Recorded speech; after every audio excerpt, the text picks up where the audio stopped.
In this video, we will analyze the ongoing Cyprus dispute between Greek Cypriots and Turkish Cypriots by looking at two main events, the 2004 unplanned referendum and the 2018 gas conflict. More specifically, we will use a prisoner's dilemma and a stag hunt game to examine a referendum and apply a sequential game to explore the gas conflict. With the occupation of the island by the British Empire from the Ottoman Empire in 1878, the Cyprus dispute is a conflict between the Turkish and Greek islanders. The conflict escalated in 1974 when Turkey invaded Cyprus, took control of 37% of the island, and proclaimed the de facto Turkish federate state of Cyprus, which is only recognized by Turkey, and it is viewed as occupied EU territory by the rest of the world. The 2004 Annan Plan was a UN proposal to resolve the dispute. Greek and Turkish Cypriots participated in a referendum to vote for or against the proposal. We will model the referendum using a 2x2 matrix where the players of the Greek Cypriots refer to as Greeks and the Turkish Cypriots refer to as Turks. Their available actions are to either vote yes or no, and their perceived payoffs using cardinal utilities are as follows. Cyprus can either become unified or remain divided. Unification occurs when both vote yes, but the other actions lead to no unification. Thus, the differences in these utilities are derived from their signaling potential. The preferences have been used to establish the payoffs. Greeks would prefer to gain freedom of movement and property ownership, which happens when Cyprus unifies. Turks would prefer to be considered a legal state, which can only be achieved if Greeks vote yes, and they would also prefer to keep all their troops in Cyprus, which is achieved when the island remains divided. The general prisoner's dilemma model is shown on this matrix where the payoffs satisfy the following inequality. The referendum's matrix is a prisoner's dilemma with Nash equilibrium at no-no. In this situation, even if each choice to defect creates a negative externality of 1, the defector makes a positive internality of 1, implying that parties have no incentive to change from defection to cooperation. The outcome of the referendum was no yes, deviating from our game theoretical prediction. Consequently, the Turks' decision to cooperate could be interpreted as a sign of bounded rationality, reflecting that our model has limitations. Another limitation is that, for simplicity, we assume that the referendum is a one-shot interaction. However, the Turks' cooperation could have been induced in anticipation of future interactions, meaning a more appropriate model could be Axelrod's iterated prisoner's dilemma, with the Turks adopting a generous tit-for-tat strategy. As we have seen, the referendum can be modeled as a prisoner's dilemma with a non-Higgs optimal Nash equilibrium. To resolve the conflict, we propose a conversion of the game into a stag hunt by increasing the attractiveness of the mutual cooperation outcome.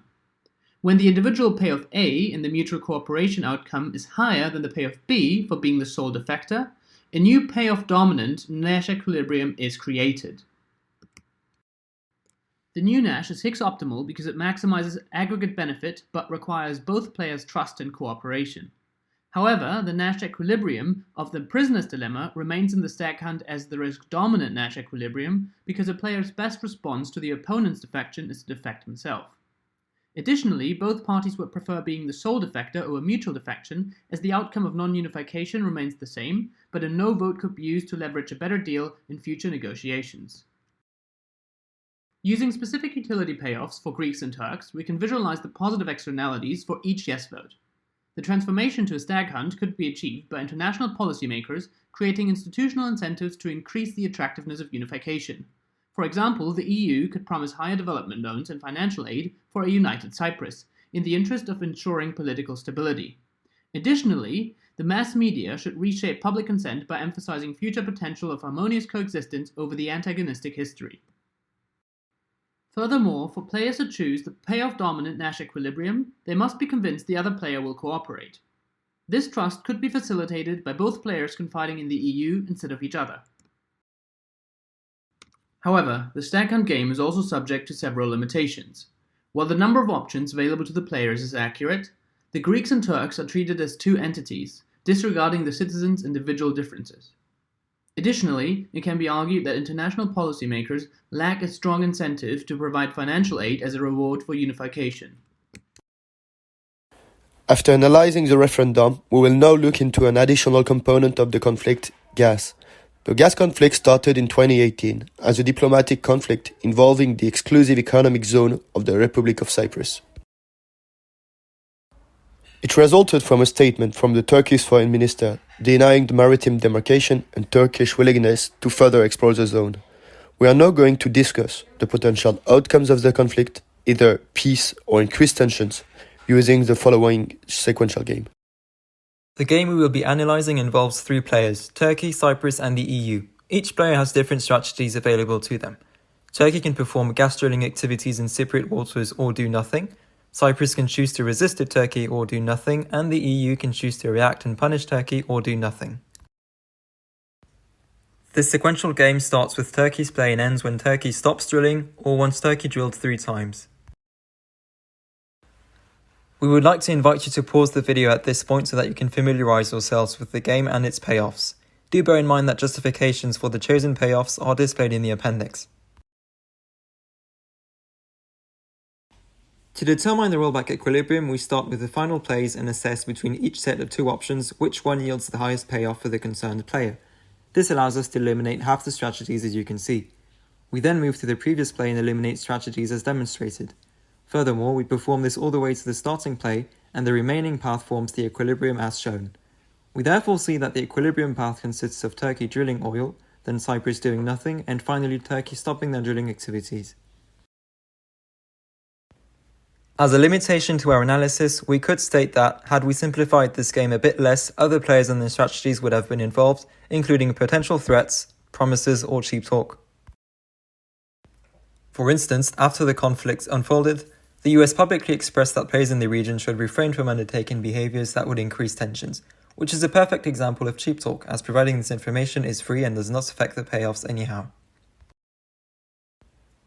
As noticeable, the rollback equilibrium we have found does not correspond to what happened in real life, which shows how game theory has predicted an outcome based on players being rational where, according to the modelled game, the most rational behaviour would have been to avoid conflict.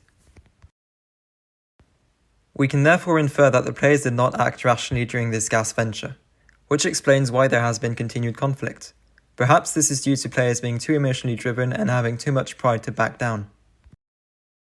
In our analysis, we transformed the prisoner's dilemma to a stag hunt game to visualize how increasing the attractiveness of the cooperation could impact the outcome of the conflict. In the new game, the Nash is Hicks optimal because it maximizes aggregate benefit but requires both players' trust and cooperation, which can be achieved with help of external players such as the EU. We then applied the decision tree to explore the gas conflict between the 2 nations and found the rollback equilibrium. Looking into the future, we predict that the election of Biden as the new US president might have an impact on the future of the conflict, as his affiliation with the Greek side might give them the greater bargaining power in any future negotiations.